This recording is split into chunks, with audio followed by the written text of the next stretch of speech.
let me go into the meat of the whole story. In fact, I don't know why anybody would like to blame Kweku Baako for what he said on Newsfile. He said that he spoke with COP Kenyaboa, who is supposed to be the CID boss of the whole country. CID boss for the whole country. Commissioner of Police COP Kenyaboa. My brother, my sister, who do we blame? Is it the CID boss Kenyaboa or Kweku Baako? Kweku Baako did due diligence. He saw a letter that supposedly came from the police, and he decided that, well, let me verify if this is true or false. And there could have never been any better place to go than to go to this CID boss. At the end of the day, Kweku Baako says the CID boss himself told him that the letter was fake. But it came out that the letter was not fake. The letter actually came out of the office of the Ejura police station.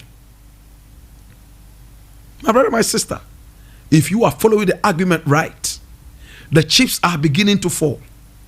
The chips are beginning to fall. Now let us hammer it right on the head right now. I don't blame Kweku Baako. He might be skewed in some of his utterances sometimes. Everybody's human. Sometimes we have our own biases. Listen, he saw the letter, read it, and did not understand why the letter was not on a police letterhead, but the coat of arms. He had never seen that. So, in order not to rush into any commentary, he went to the CID boss.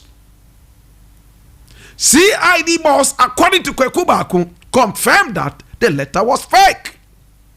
Kweku Baako now had his arsenal, armed with so much information, went on TV and radio, telling the whole country and the whole world that that letter that was written to Kaka was fake. Do we have a CID boss? Are we safe in this country? My brother, my sister, it started with the Minister of National Security, Kandapa, who irresponsibly on national assignment decided to go out flaunting his libido. We have said it time and again. I don't care how many women you sleep with. I don't care how many side chicks you have. That is your own moral issue to deal with. But when it comes to the national purse, I am most concerned. Because it involves my tax, my father's tax, your tax.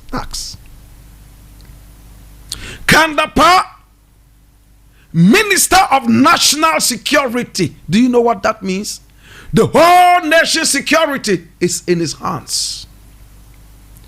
He traveled out of the country on the taxpayers' hard-earned, sweat-laden, blood-laden money.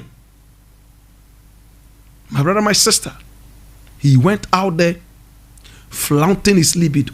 If that term is too big for you, opening his zip. We all saw that he was caught on camera, my brother, my sister, talking to a prostitute on national duty, national assignment to go out and protect the good people of this country. Right now we have terrorism all over the place. Our own Minister of National Security had his priorities misplaced. He had no business going out there on national assignment, opening his zip. But on the taxpayers' money, he was inviting a prostitute onto the bed that was paid for by the taxpayer. My brother, my sister, the sleepy president did nothing about it. He didn't care about it.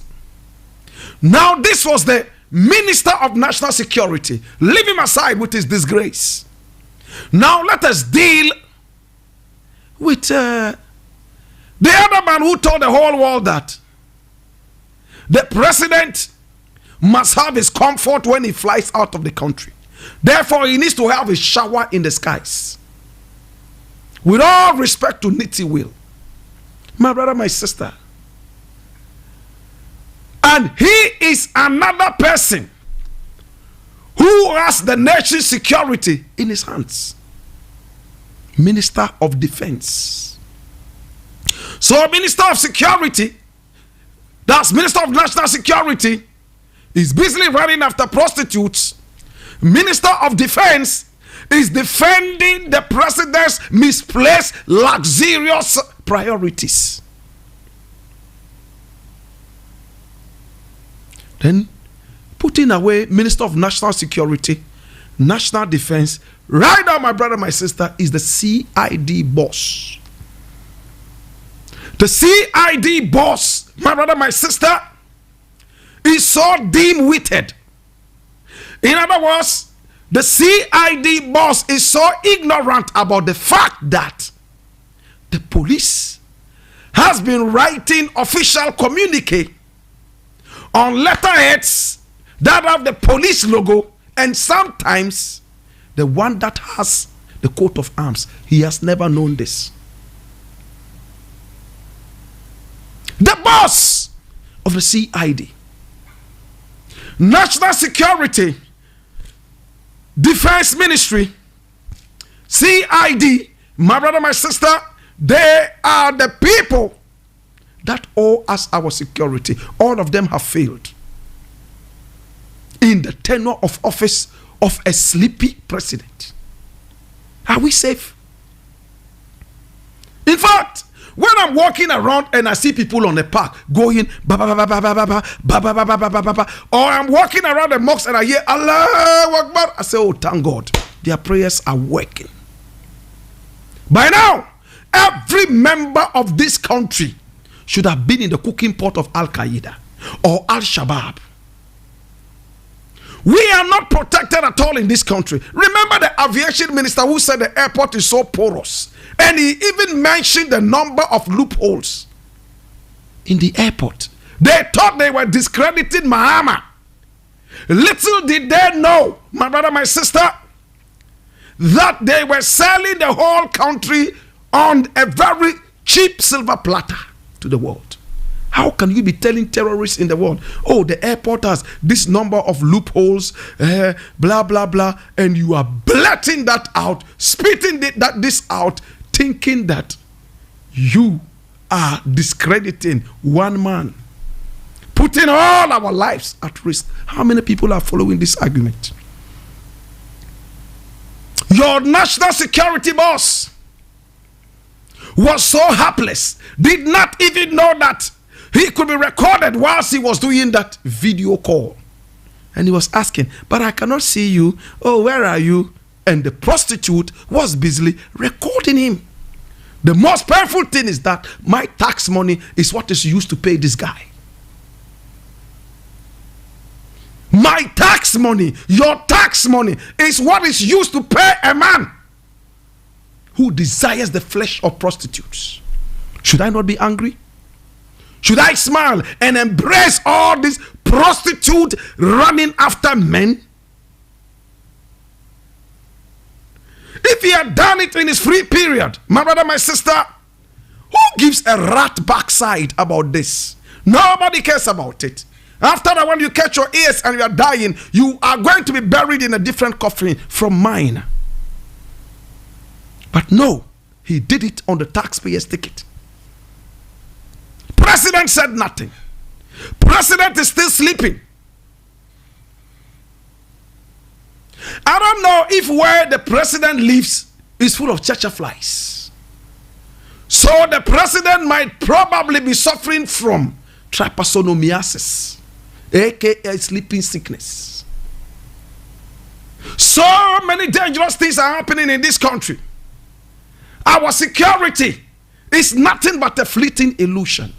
The other day when the Burkina Faso president came here begging a sleepy president to help Burkina Faso deal with terrorism, I laughed and ran into the next bathroom to release diarrhea. You are looking for a country to support you with your terrorism. And Ghana is the country you run into. You know what? Rather come and hire Ghanaian pastors, Ghanaian malams to go to Burkina Faso and pray in tongues and shout Allahu Akbar so that terrorism, because the only thing that is keeping us alive in this country is prayer. Anytime the security forces are tested, they goof. Ejura.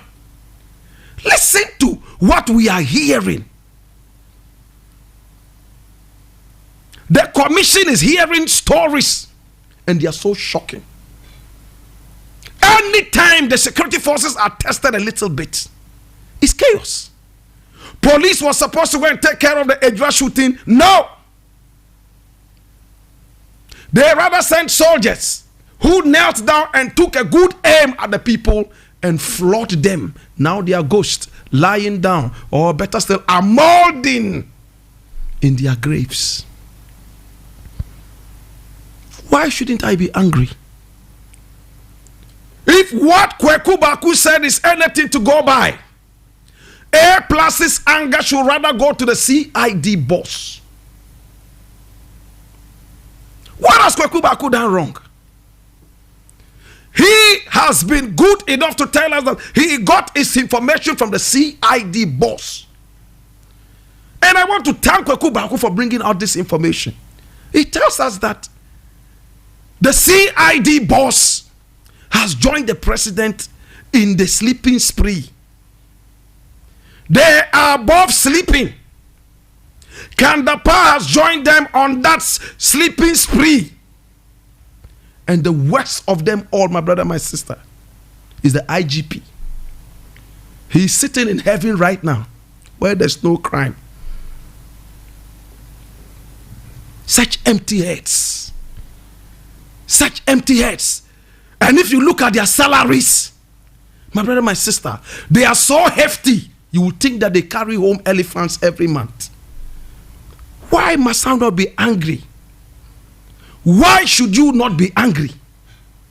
CID boss, the whole country, is not aware that the riot that happened in Ejura and had the police marauding, my brother, my sister, the youth, shooting them and killing them, and now trying to tell the whole world that no, the protesters probably shot each other. Jesus Christ.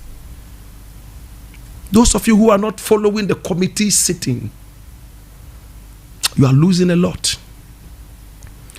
Some of the police people or some of the security people, my brother, my sister, are trying to imply that the protesters probably shot each other because the soldiers did not take aim or shoot the people directly. They shot in the air. Yet the doctors are saying those who died had bullets in their back. Why? Why wouldn't this happen if Kandapa is fast asleep with his prostitutes? Why wouldn't this happen if Nitiwil, the Minister of Defense, my brother, my sister, is busily arranging for a luxurious private jet that has 2 bathrooms and 2 sets of bedrooms for a sleeping president? Should I smile? Should I be happy when my tax money is being wantonly desecrated like this, plunged like that, plundered like that? To Kweku Baku, thank you so much for exposing the empty-headedness of all these people. I won't blame you. You did what a journalist should do. And the CID boss, until he comes out to say, oh, what Kweku Baako said is nothing but a big lie, so that we can now pounce on Kweku Baako. Let it remain like that. That the CID boss by name Ken Yaboa has joined the president on his sleeping spree. Kandapa has long joined him in his sleeping spree. I leave it here. To God be the glory. My brother, my sister. In fact, today we have so many things we have to deal with. And I need you to open your ears. I'm reading this one from City Newsroom, and it says, Ejura killings. Military fired into protesters unprovoked. Brother of a victim. I read. A brother of one of the deceased victims of the Ejura disturbances, Abdul Nasir Yusuf, has said the military personnel deployed to the area took no steps to engage protesters before firing into the crowd. Mr. Yusuf also said he did not see any of the protesters holding any gun, as speculated by a military officer who appeared before the committee probing the Ejura disturbances. The commanding officer of the 4th Infantry Battalion, Lieutenant Colonel Kwesiwa Pipra, had earlier said he suspected some casualties of the disturbances may have been hit by gunshots from the protesting youth. The aim was not to kill. It was just unfortunate. As a matter of fact, I even suspect that the weapon that fired from protesters might have hit one of them, he said. My brother, these are the people our tax money is used to train. So we are training people to kill us. Look at this shameful utterance. I don't want to prejudice anything, but listen. The bullet that shot and killed the people may have even come from the protesters themselves. Doctor, a few days later, comes out to say the bullets hit these people who died from the back. In other words, they were fleeing and bullets hit them. That's one. Number two. Now, the jungle that this country is, the forensically blind, the forensically empty that this country is. Somebody won't understand this until he eats fufu tonight. Hear me, the youth. It's you I'm talking to, you know. I can't talk to no old man. They know too much.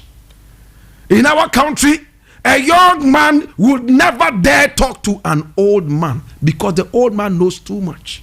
The old man is the epitome of knowledge. So I'm talking to the youth. Hear me now. This country is forensically dead.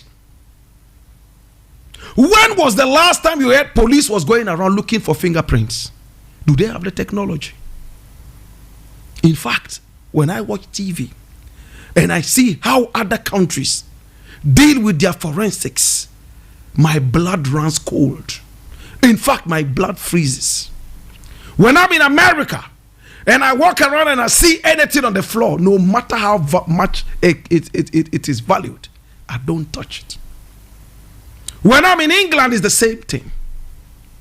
And any other part of the world where forensics are respected, a single fingerprint could put you to jail. My brother, a single fingerprint will land you in jail. We have seen that. Not here. Here, the camera can even catch you stealing. Police will look for you. They will never find you because it looks like in this country, human beings can easily fizzle into the thin air. Some of them can even become flies and run around. In a country that we believe in juju, no matter how much juju you have, commit crime in America, in England, in Germany, once the police lay hands on your fingerprints, they will fish you out like fish out of kolela. Not in this country. Police would have your picture for 600 years, you are walking in front of the police station night and day, they will not recognize you. Even if they do, they will pretend not to. Why? Listen. Bullets shot and killed people. The bullets, hopefully, will be slugged in the bodies of these people. Most of the time, when you shoot somebody, the bullet will remain in the body, depending on where the bullet hit. Thankfully, these bullets hit the back. Therefore, these bullets will still be lodged in the bodies of the people who died in Ejura.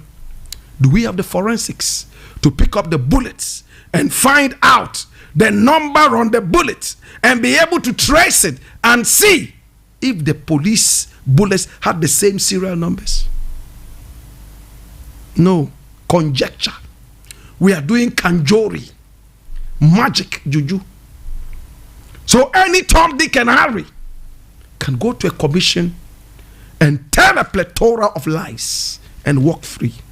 How many people understand what I'm saying?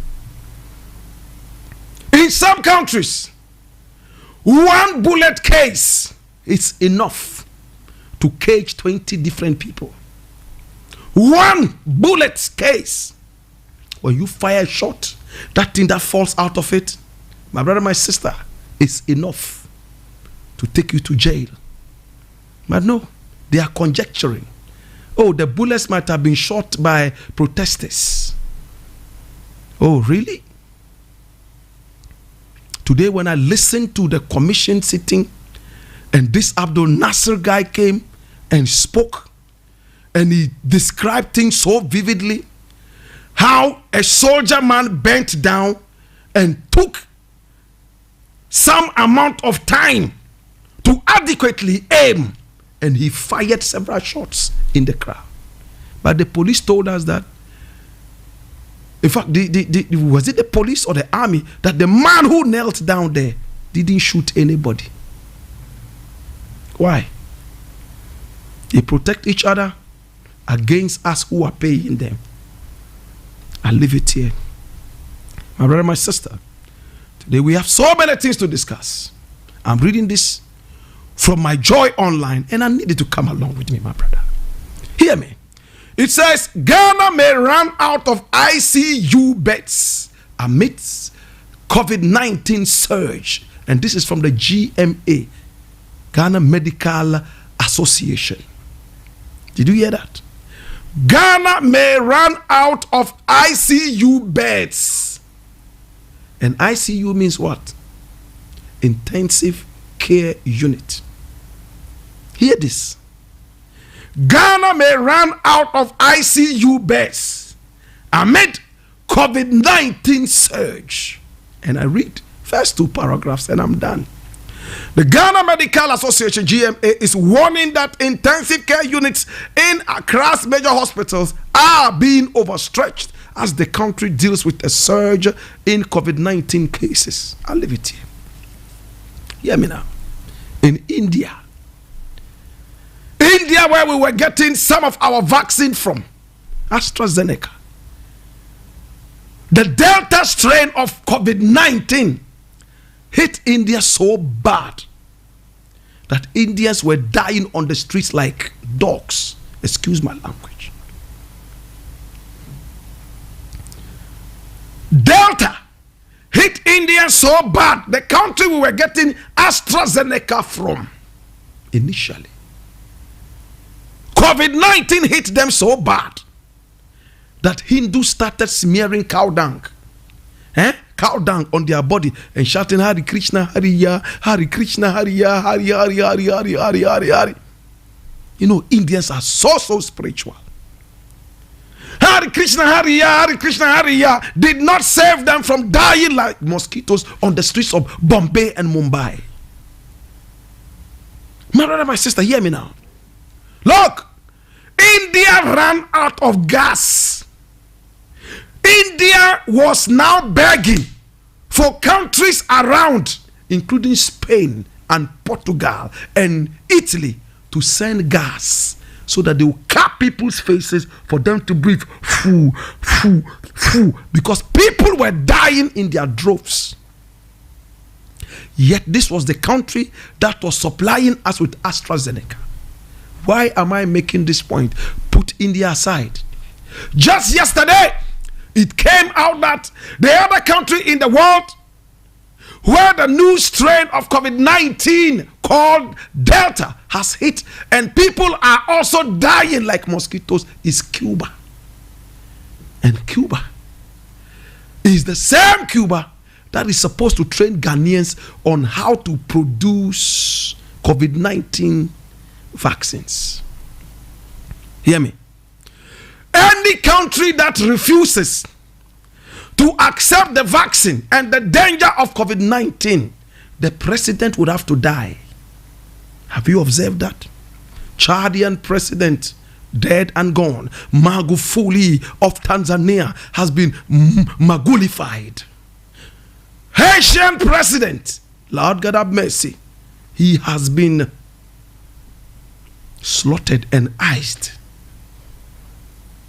Now let's bring all these things into perspective. India was supplying us with AstraZeneca. AstraZeneca did not save them from dying in their droves. Cuba, my brother, my sister, had the formula to produce the vaccine. They are the newest people dying than any other country in the world today. Just yesterday, oh Lord God, I saw them on CNN, on DW, falling on the streets like Ebola hit us right here in Africa. My brother, GMA is warning that ICU units, and those are the places they take Delta patients to, seriously hate COVID-19 people and other people who need intensive care already. The pregnancy rate in Ghana is so high that the ICU is already inundated. We make babies like rabbits. Our wives inundate the hospital's ICUs every now and then, true or false. Snakes are biting us night and day. Witches are also attacking us. So the ICU is already crowded. We don't need Delta to come and make the ICU inundated. In Ghana, before they announced that there's a job opportunity, it's been given out 2 years back. GMA is saying, oh, ICU may run out of gas. It's long run out of gas. Why is Blakk Rasta saying these foolish things? No, we don't care about ICU. Oh, after all, what? A stone from Israel is enough. Bring a stone from Israel. Let your sleepy president build a cathedral and pay his wife the same amount of money that he pays ministers, and pay his stooge vice president's wife the same amount. After all, Kufuor was doing it, only that it was not documented. Do they care about the ICU? No! The president already has his ICU in the skies, where he can have a shower every second and eat all his delicacies, all his fantasy delicacies since he was born. It's time now to make all those come into realism, because now the taxpayers' money is cheaply put in front of him. He couldn't afford all that. Now the taxpayers' money has been put before him. Let him plunder the coffers. ICU can think about itself later. Hey, the president already has his ICU in the skies. He's paying £15,000 for his ICU. My brother, my sister, the shower, 2 showers. If this one runs cold and he wants to jump into the hot one, he does it like a chameleon, changing colors, changing showers, changing bedrooms in the sky. You are thinking about ICU on the ground when your president is still in the sky? The next moment, he would pay so much money because he wants to go to space and see if the earth is actually round. And he will laugh. On the taxpayer's ticket. Am I making sense? ICU. If you never knew what ICU was, I tested it. My little baby had to go there because she was born prematurely. And I went in there at Kolebu and saw how little babies born prematurely were just hanging on a loose string of life. Jesus Christ. Little babies. Some of them are small as my palm. Premature.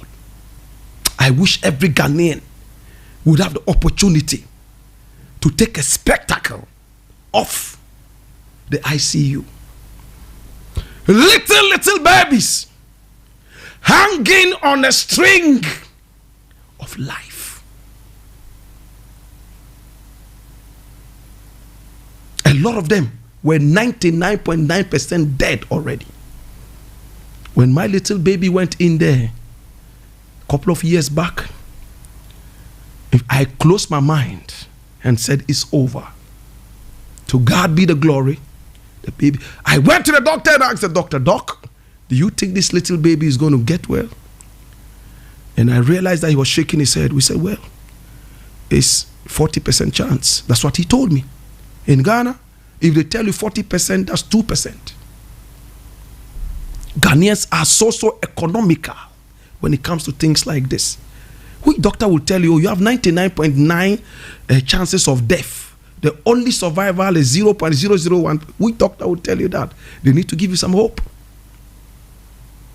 When I was told this, I shook my head. But when I went round and saw the other little babies, some of them sharing incubators. One incubator is supposed to be for one baby. But I saw some of them 3 babies in one incubator. Why? 3 babies. And they were sharing the gas. Now, COVID-19 patients are going to put pressure on the gas that the little premature babies would have. Have I painted a good enough picture to see that we are in disastrously hopeless times? Sometimes I feel like shedding tears when I watch the things happening in this country. With all these problems, you go to Israel. 2 days ago, Israel was campaigning, in fact, for gay rights. Your holy country. Your holy country. Before the sleepy president became president, he had to go to Israel and pray to the Israeli God and promise Israel's God that when he wins this election, he will build him a cathedral. And he won. He went back to Israel to thank the Israel God. Because the Ghanaian God is dead. He's dead, long dead. So he went to Israel to thank the Israel God. You remember what he used to say? Oh, the battle is the Lord's. The battle is the Lord's. He went and brought an Israeli stone. As to how much they paid for it, they told us it was free. Jesus have mercy. And brought it for a foundation. People carried cement. And when probably they realized that the government was not playing the game so good, they decided to turn around and give them a portion of their own medicine. My brother, listen to this cathedral. When we backed, they said, no matter how much you back, we will build that cathedral. We'll build the cathedral. We are not a listening government.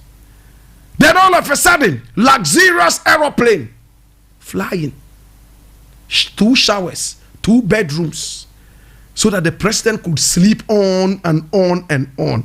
And shamelessly, defense minister says he needs to bath and come out and go into the next meeting. Interior minister says, oh, Ghana is better. Hey, we are safe. Check other countries and see. Hey, we are safe. IGP shamelessly comes and says, oh, hi, but this is not heaven. If this was heaven, there would not be any unsafety conditions. So we should expect that. They are all still at post. GMA, we thank you so much for drawing our attention to the ICU issue. In fact, Ghana itself is at the ICU right now. It's not about us going to the ICU. Ghana as a country is already in the ICU. Do you agree? Planting for jobs. And plantain that you used to buy 2, 3, 7 years ago, because of the planting for jobs, now 4 plantain. We plant 2 cities, 3 cities, even 4 cities. You can get a big bunch of plantain, and food is so cheap. It's cheap. Now 1 tomato, 2 cities. 1 tomato, 2 cities. What happened to the planting for jobs? The president has blown all the money in the air. The president is still bent on paying his wife. Is that my wife? And the vice president's wife. Anyway, they have been paying them. It's just that they have not documented that. Am I talking too much? All right, I leave it. My brother, my sister, I'm going to deal with another thing. Sadly, there was a truck that crashed. In fact, the toll booth there at Tema. And then one person lost his life. It's very sad. We don't have details. We'll leave it here. But to the person who lost his life, please rest in perfect peace. We'll leave it here. Now, there's something here. I didn't really want to talk about this, but let me gloss over it. This is Peace FM Online, and it says, First and Second Lady salary saga. Do we want to see First Lady selling at Makola? And another person here says, if we pay First Lady and Second Lady, will Ghana die? 4 more to pay First Lady and Second Lady. Kandapa also needs that money to pay his side prostitute. Why are you taking us for a ride? And when we come out to protest, you shoot and kill us. Letters that police write to us to warn us to be of good behavior. I've never seen this. And no courts do that. Police wrote a letter warning somebody to stop his activism and behave. Now it has become a spectacle of controversy. Why? Why? Oh, the logo there is wrong. Oh, the logo is this. Oh, police couldn't have written because it's obnoxious. It's nauseous. Hey! So now police can write letters to warn people. I never knew this. My grandfather was a policeman. He didn't teach me this one. Oh. Magic is now happening in the police service. I read that thing, and this is a guy called Miracle Duka. I read, Takwa Nsue Member of Parliament George Miracle Duka has rebuked the National Democratic Congress and a section of the Ghanaian public for objecting to the parliamentary approval of salaries for first and second ladies. There is a bond of contention between the government and the opposition NDC over the payment of salaries to wives of the president and vice president. Some critics have also argued that the decision is a breach of Article 71 of the Constitution. And he says, as far as I am aware, there was no arrangement for that. The president's wife and the vice president's wife are not Article 71 holders. That's Sam George. And then Rekiduka says what? We need to stop some of these things. It's unnecessary. I am even embarrassed. He told hosts, Yao Kesi during Fridays, Kokroku, whatever. My brother, he says because the wife of the president is not working, the wife of the vice president is also not working, they should be paid. Or do we want them to go and sell tomatoes at the market? Listen. Listen. Listen.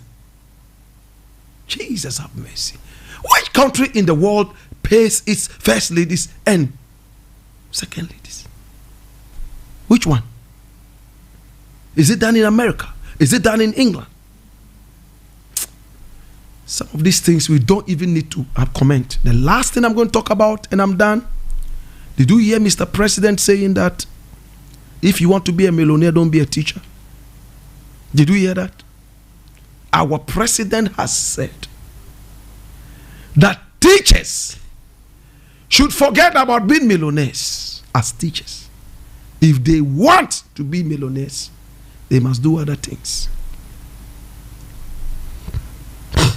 In fact, our president is 77.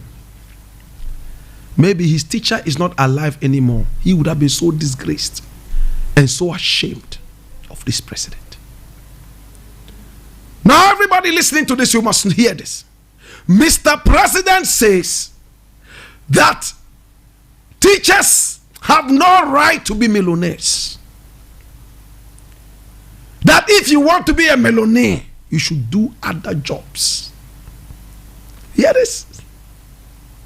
Now, why this is insulting is this. What are the other jobs we should be doing if you want to be millionaires? Can you tell us, Mr. President? Like doing politics? Like Eugene Ahin, who was selling baby pampers, and just a year after he joined your corrupt government, he's now building houses, riverfront mansions, and owns a fleet of cars and other businesses. All right. So right now, humility and honesty will no longer be praised. They are no longer virtues. If you truly want to be seen as rich, forget teaching. My mother was a teacher, father teacher, my sisters teachers. I am a teacher. Even on radio, I still teach. And when I teach, anything you do in this world that is genuine, you can still be a millionaire. We have seen people who have come to reward teachers, and the reward is good enough for them to put their names in the list of millionaires. It is only in this country that teachers are not regarded. I'm speaking in parables. Jesus. Some people would understand this till they smoke cigarettes tonight. I am saying a thing worth doing is worth doing well. I have seen teachers rewarded by the state and they have become millionaires. Best teacher. If you give me 1 million Ghana cedis, you have done nothing. That makes me at least a millionaire, albeit temporarily. Isn't it? We see students who come home and reward teachers. How? So Mr. President says the teacher's reward is in heaven, but the politician's reward is right here on earth. They must blow the money here. As for teachers, you have no right to die and go to heaven and meet the IGP there where there's no crime. Jesus be with you. I appreciate you and I thank you. But I need you to see the mind of this government. Remember when they were all talking about, teachers allowances, trainee teachers. This one said we'll cancel it. This one said, we'll bring it, blah, blah, blah, blah. Hypocrisy to the highest level. Today, my brother, my sister, I am a proud teacher. In fact, anytime I go into the classroom, it's like I'm in heaven. I love to teach. And I believe that through my teaching, I will be rich. Hey! So look at the number of people who are out there and aspiring to be teachers. What Mr. President has told them is that, please, don't try. You will never ever be a millionaire if you're a teacher. Get out of it. Get something else to do. Is this a good president? I understand when people get old sometimes they might go off the road. We all will go off the road as time goes on. It's not an insult. My brother, my sister, I would like to end it here, but I would like to remind you to pray for this country. Our institutions are dead. Pray for this country. Our president is dead asleep. Pray for this country. Those who we have entrusted our security to have also entrusted their lives to prostitutes. Those that we have used our taxpayers' money to train to protect us have been paid by the president to kill us.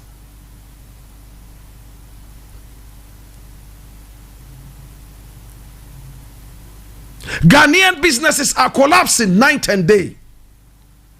It's China that has come to recolonize us. Every Ghanaian who's trying to see the light of the day, no. They won't. They will axe you off and bring in a Chinese. Year of return. They are not targeting Nigerians. They are not targeting Tanzanians. They are targeting the dollar. They are not targeting morality. They are targeting commerciality. Somebody won't understand until he eats Tuozafi tonight. To God be the glory. I appreciate you. This is what we do from Monday to Friday, from 3:30 all the way down to 4:30. I thank you for following, and I appreciate you. I love you. I thank you.